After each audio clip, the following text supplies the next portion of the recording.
Hello प्यारे बच्चों, आज हम कक्षा 8 क्लास 8 भाषा भारती हिंदी विशिष्ट के पाठ 22 गीता का मर्म के क्वेश्चन आंसर हल करेंगे।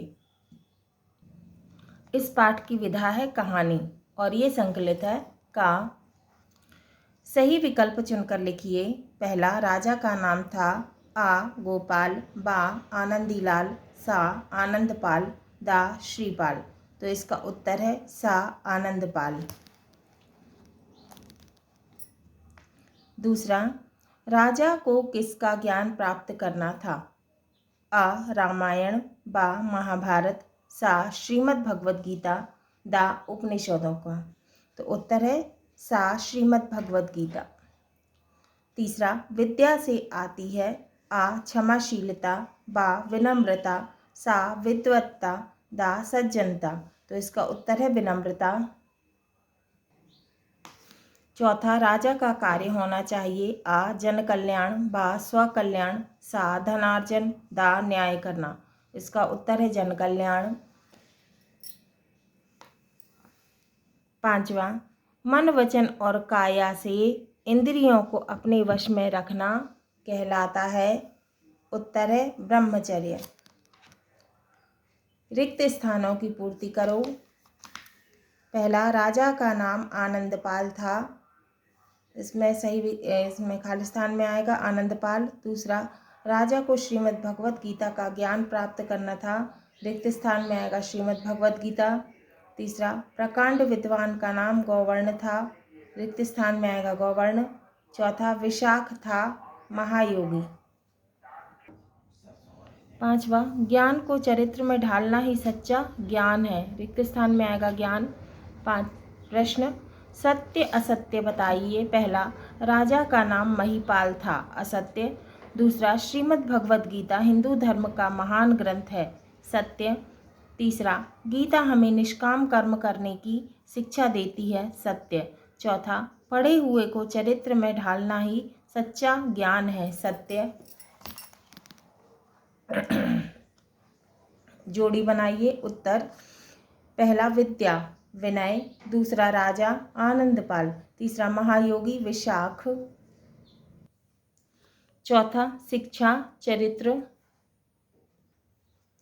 अभ्यास बोध प्रश्न। प्रश्न 1, निम्नलिखित शब्दों के अर्थ शब्दकोश से खोजकर लिखिए। उत्तर, विशाल का मतलब है बड़ा, मर्मज्ञ का मतलब है तत्ववेत्ता जानने वाला, महाम्य का मतलब है महत्ता, प्रवचन का मतलब है उत्तम उपदेश, कुटिलता का मतलब है टेढ़ापन, वाचालता का मतलब है अत्यधिक बोलना, प्रयास का मतलब है प्रयत्न, प्रपंच का मतलब है झगड़ा विवाद, युक्ति युक्त का मतलब है उपर्युक्त, धृष्टता का मतलब है अनाधिकार चेष्टा। प्रश्न 2, निम्नलिखित प्रश्नों के उत्तर संक्षेप में लिखिए। का, राजा ने मंत्रियों के समक्ष कौन सी इच्छा प्रकट की? उत्तर, राजा ने मंत्रियों के समक्ष यह इच्छा प्रकट की कि मुझे श्रीमद् भगवद गीता का ज्ञान प्राप्त करना है। ख, राजा की इच्छा सुनकर उनके पास कौन कौन आने लगे?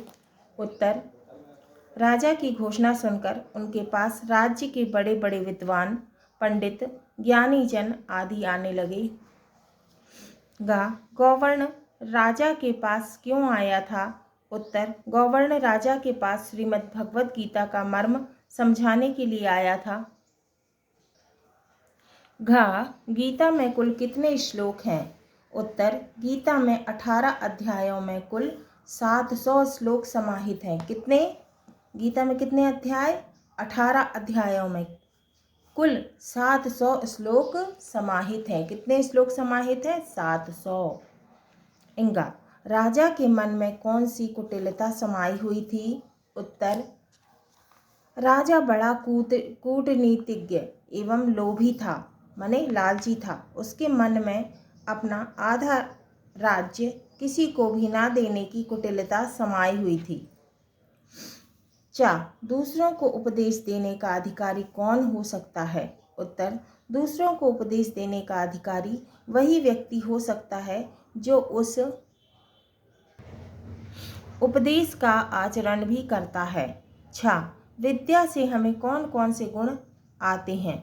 उत्तर, विद्या से व्यक्ति में विनम्रता व शालीनता आती है, मन में शांति रहती है, चित्त एकाग्र रहता है, इच्छाएं कम हो जाती हैं। प्रश्न 3, निम्नलिखित प्रश्नों के उत्तर विस्तार से लिखिए।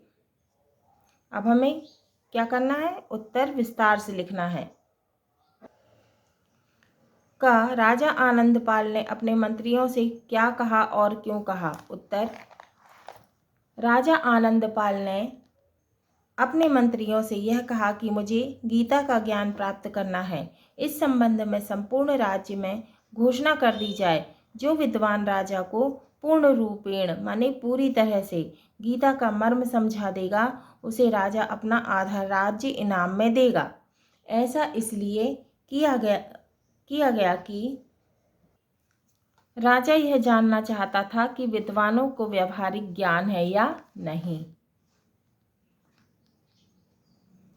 खा, गवर्नर ने राजा को गीता का मर्म समझाने के लिए क्या प्रयास किया? उत्तर, गवर्नर ने राजा को गीता का मर्म समझाने के लिए गीता के एक एक श्लोक का अर्थ व उसकी व्याख्या समझाई। गीता के 700 श्लोकों को कंठस्थ भी करा दिया, याद करा दिया, ताकि राजा को आत्मसात कर सके। राजा उसको आत्मसात कर सके। गा, महायोगी विशाख ने दोनों की मध्यस्थता करते हुए क्या कहा? उत्तर, महायोगी विशाख ने दोनों की मध्यस्थता माने दोनों को समझाते हुए करते हुए गवर्नर से कहा कि आपने स्वयं गीता का मर्म नहीं समझा। किससे कहा उन्होंने? गवर्नर से। अन्यथा आप राज्य के लोभ के प्रपंच में नहीं पड़ते। वो कहने लगे कि आपने ही गीता का मर्म नहीं समझा, नहीं तो आप लालच और विवाद में नहीं पड़ते। इसी प्रकार राजा ने भी गीता का अर्थ नहीं समझा, अन्यथा उनका व्यवहार ऐसा कुटिलतापूर्ण नहीं होता। घा,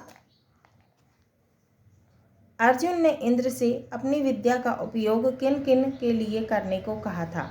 उत्तर, अर्जुन ने इंद्र से कहा था कि मैं अपनी विद्या का उपयोग सत्य व न्याय की रक्षा, दुष्टों का दमन, असहायों की सहायता, नारी की रक्षा, निर्बलों को सबल बनाने व धर्म की रक्षा करने के लिए करना चाहूँगा।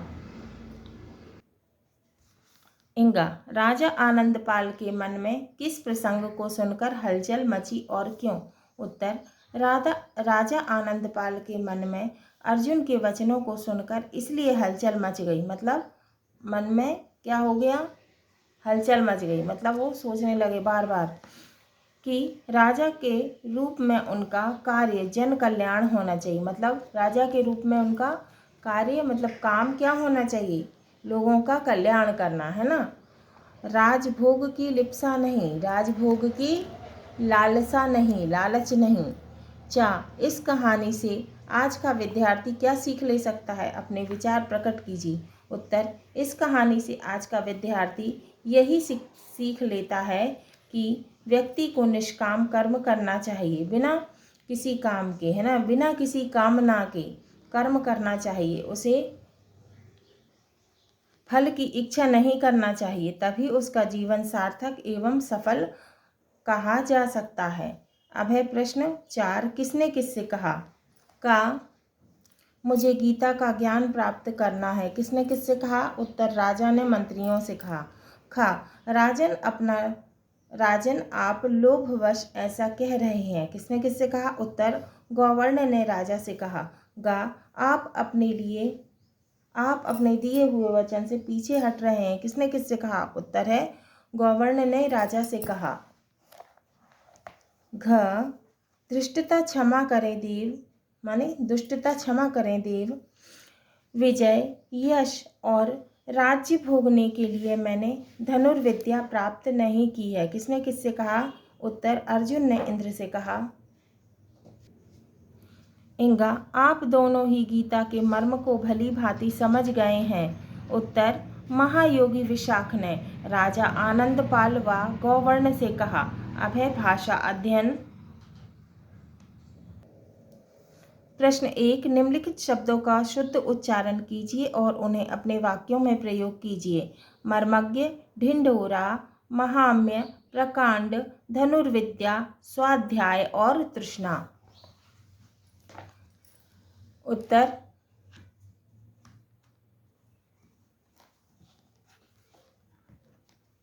पहला है मर्मज्ञ माने जानने वाला।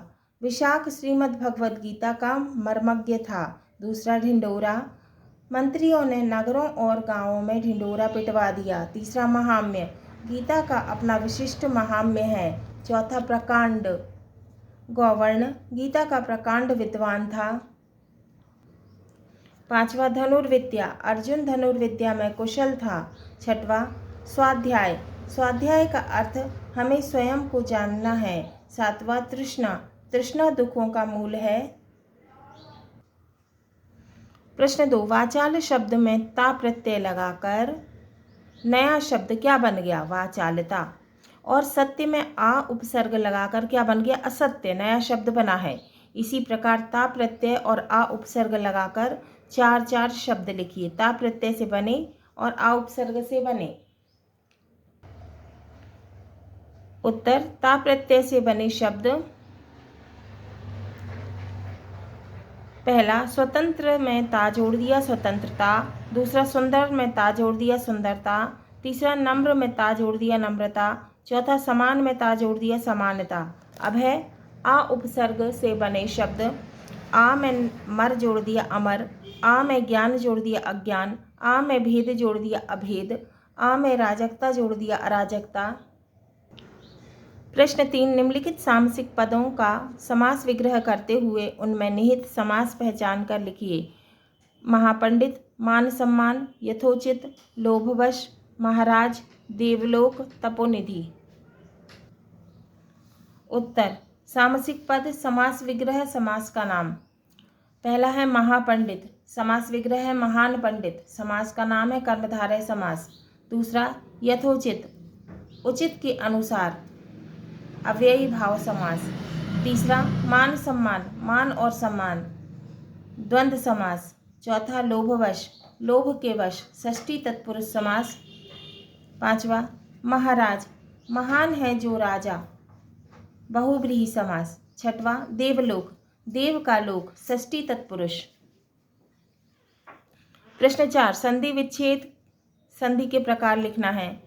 उत्तर, पहला है सम्मान, समधनमान, सम्मान, व्यंजन संधि।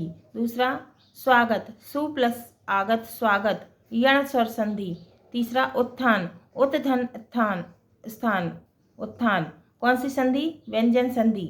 चौथा, निराश, निह धन आशा, निराशा, कौन सी संधि? विसर्ग संधि। पांचवा, परोपकार, पर धन उपकार, परोपकार, गुण स्वर संधि।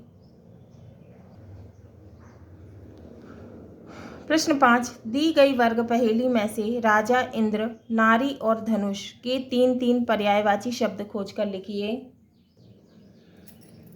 उत्तर, पहला है राजा, राजा के 3 पर्यायवाची शब्द लिखना है, नृप, भूपति, भूपाल। दूसरा, इंद्र, इंद्र के 3 पर्यायवाची, देवराज, सुरपति, सुरेंद्र। तीसरा, नारी, नारी के 3 पर्यायवाची, औरत, महिला, वनिता। चौथा, धनुष के 3 पर्यायवाची, धनु, सरासन और चाप। प्रश्न 6, उदाहरण के अनुसार नहीं, मत और ना का प्रयोग करते हुए निषेधवाचक वाक्य दो लिखिए। का, नहीं का प्रयोग, नहीं का प्रयोग।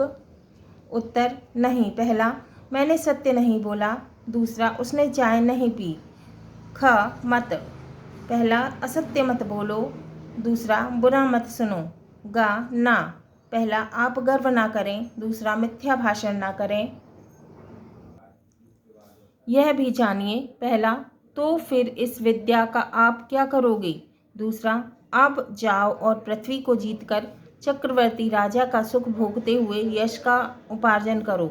उपर्युक्त दोनों वाक्यों में से पहले वाक्य में प्रश्न किया जा रहा है, जबकि दूसरे वाक्य में कार्य करने की आज्ञा का बोध हो रहा है, मतलब ज्ञान हो रहा है। वास्तव में हम अपने वाक्यों में कभी आज्ञा देकर कोई कार्य करवाते हैं, कभी प्रार्थना करते हैं, कभी अपने मन की इच्छाओं या भावनाओं को प्रकट करना चाहते हैं, कभी आश्चर्य प्रकट करते हैं और कभी प्रश्न करते हैं। इस प्रकार अर्थ के आधार पर वाक्य के 8 भेद किए जा सकते हैं। कितने भेद किए जा सकते हैं? 8। पहला है विधानवाचक वाक्य, माने सकारात्मक वाक्य। जिस वाक्यों में किसी बात या कार्य के करने या होने का बोध हो, माने बोध माने ज्ञान हो, बोध होता है, उन्हें विधानवाचक वाक्य कहते हैं। जैसे बच्चे मैदान में खेल रहे हैं। दूसरा निषेधवाचक वाक्य, मतलब नकारात्मक वाक्य। जिन वाक्यों में से किसी बात या कार्य के ना करने या ना होने का बोध होता है, उन्हें निषेधवाचक या नकारात्मक वाक्य कहते हैं। जैसे बच्चे मैदान में नहीं खेल रहे हैं। तीसरा आज्ञावाचक वाक्य। जिन वाक्यों द्वारा किसी व्यक्ति को आदेश, आज्ञा या निर्देश देकर कार्य करने को कहा या करवाया जाता है, वहाँ आज्ञावाचक वाक्य होता है। जैसे बच्चों मैदान में जाकर खेलो, आज्ञा दे रहे हैं। चौथा प्रश्नवाचक वाक्य। जिन वाक्यों में वक्ता माने बोलने वाला कोई प्रश्न करता है, उन्हें प्रश्नवाचक वाक्य कहते हैं। जैसे ऐसे वाक्य सकारात्मक तथा नकारात्मक दोनों प्रकार से बनाए जा सकते हैं। जैसे क्या बच्चे मैदान में खेल रहे हैं? सकारात्मक। क्या बच्चे मैदान में नहीं खेल रहे हैं? नकारात्मक। प्रश्नवाचक वाक्य है।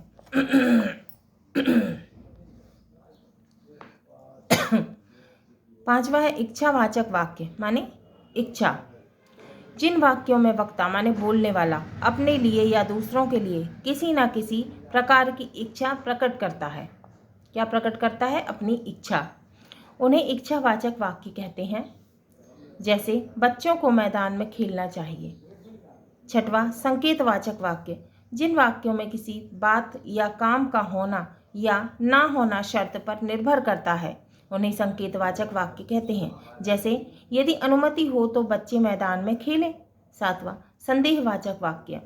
जिन वाक्यों में प्रायः संदेह की भावना प्रकट होती है, उन्हें संदेहवाचक वाक्य कहते हैं। जैसे शायद बच्चे मैदान में खेल रहे होंगे। आठवां विस्मयादि बोधक वाक्य, माने आश्चर्य वाले, है ना। जिन वाक्यों में हर्ष माने खुशी, विस्मय, घृणा या शोक, है ना, आदि भावों का प्रयोग होता है, उन्हें विस्मय बोधक वाक्य कहते हैं।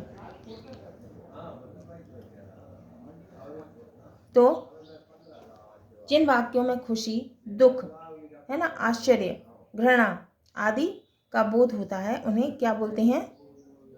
विस्मय बोधक वाक्य कहते हैं। जैसे अरे बच्चे मैदान में खेलेंगे।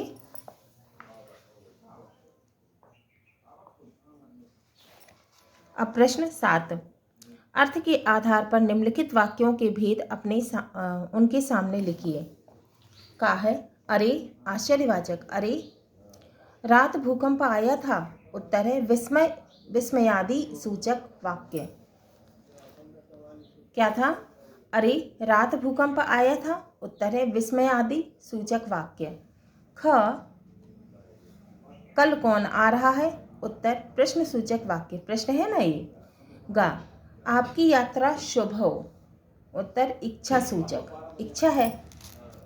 घा वह पुस्तक पढ़ो। उत्तर उपदेश सूचक वाक्य। इंगा शायद आज वर्षा हो। उत्तर संदेह सूचक वाक्य। संदेह है कि शायद आज बारिश होगी। योग्यता विस्तार। पहला, आपका शिक्षा प्राप्त करने का उद्देश्य क्या है, लिखिए। उत्तर हमारा शिक्षा प्राप्त करने का उद्देश्य विनम्र बनना, शालीन होना, मन में शांति होना, चित्त का एकाग्र होना और तृष्णा का समन होना। माने चित्त का एकाग्र माने ध्यान लगना, मन का ध्यान लगना। दूसरा, अर्जुन के विचार आपको कैसे लगे, चर्चा कीजिए। उत्तर अर्जुन के विचार हमें उत्तम लगे, माने अच्छे लगे। उसने विजय, यश और राज्य भोगने के लिए धनुर्विद्या प्राप्त नहीं की थी। उसने तो सत्य व न्याय की रक्षा, दुष्टों का दमन, असहायों की सहायता, नारी की रक्षा करने, निर्बलों को सबल बनाने तथा धर्म की रक्षा करने के लिए धनुर्विद्या प्राप्त की थी। अब है महत्वपूर्ण व्याख्याएं। पहला, वास्तव में दूसरे को उपदेश देने का अधिकारी वही है जो स्वयं उस पर आचरण करता हो। संदर्भ: प्रस्तुत गद्यांश हमारी पाठ्य पुस्तक भाषा भारती के में संकलित गीता का मर्म पाठ से लिया गया है। प्रसंग: इसमें लेखक ने उपदेशक की विशेषता बताई है। व्याख्या: दूसरों को उपदेश देना आसान कार्य है, पर उस पर आचरण करना कठिन कार्य है। दूसरों को उपदेश देने का पात्र वही है, माने वो ही उपदेश दे सकता है जो उस उपदेश का अपने जीवन में भी पालन करता हो। यदि उस उपदेश का पालन नहीं किया गया तो उसका प्रभाव नहीं पड़ेगा। अतः कहा गया है कि जो कहा जाए उसका पालन भी किया जाए। दूसरा, ज्ञान या स्वाध्याय का अर्थ है हमें स्वयं को जानना है। विद्या ग्रहण करने के बाद भी जिसने स्वयं को ना जाना, माने अपने आप को, वह व्यक्ति उसी के समान है जिसके पास नक्शा तो है पर मार्ग नहीं सूझता। संदर्भ: पूर्वानुसार है, पहले के जैसा है। प्रसंग: उपर्युक्त गद्यांश में लेखक ने स्वाध्याय की उपयोगिता बताई है। व्याख्या: स्वाध्याय का अर्थ है स्वयं को जानना और पहचानना। विद्या प्राप्त करने का मूल उद्देश्य प्राप्त ज्ञान के द्वारा स्वयं को जानना है।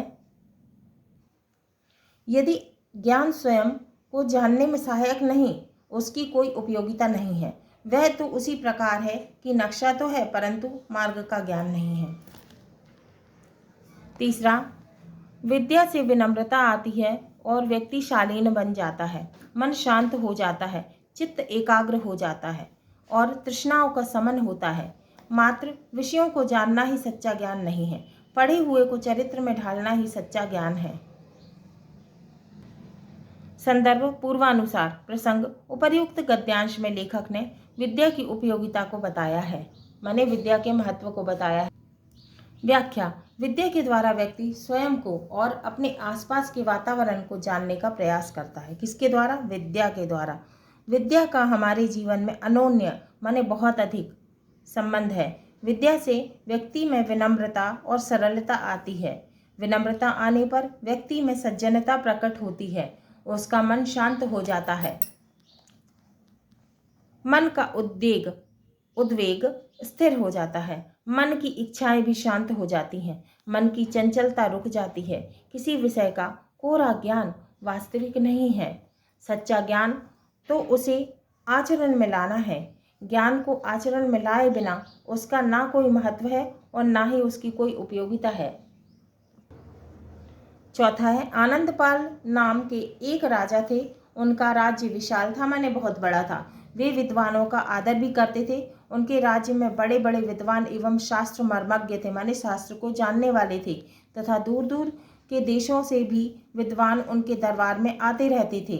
राजा भी उनका यथोचित, माने उनका भरपूर स्वागत सम्मान करते थे और भेंट भी देते थे, माने गिफ्ट भी देते थे। बोध प्रश्न है। पहला, राजा का क्या नाम था? उत्तर, राजा का नाम आनंदपाल था। दूसरा, वह कैसा था? उत्तर, वह विद्वानों का आदर करता था। तीसरा, उक्त गद्यांश किस पाठ से लिया गया है? उत्तर, उक्त गद्यांश गीता का मर्म पाठ से लिया गया है। हाँ तो प्यारे बच्चों, ये हमारा पाठ 22 गीता का मर्म के क्वेश्चन आंसर पूरे हुए।